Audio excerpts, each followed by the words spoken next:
To communicate directly with your driver manager and access the hours of service electronic logging system, you must log into the IVG. To log in, go to the home screen and tap Driver Login. Open the keyboard by tapping the keyboard icon on the lower left side of your screen. Enter your driver ID and password. If you have a co-driver, select whether you are the active or inactive driver. Close the keyboard and press OK. Identify and select a duty status and tap OK. When you log in, the DOT clock begins to count down to the next violation, and your driver ID is displayed. Once your driver ID and password are confirmed, your full name will display. Always verify that you're successfully logged in. If no one is logged into the IVG and the vehicle has been driven, unassigned drive time accumulates.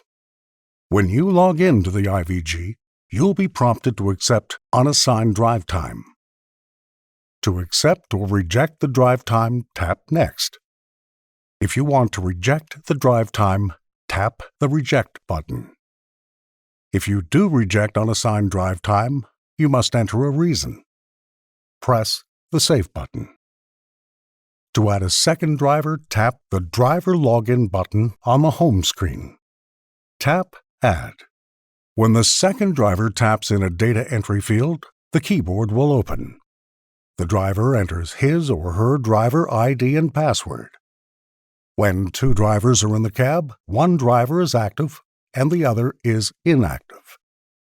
The driver identifies whether he or she is the active or inactive driver, then closes the keyboard by tapping the keyboard icon in the lower right corner. The driver selects a duty status and taps OK. To log out, tap the driver login application from the home screen. Tap the Logout button.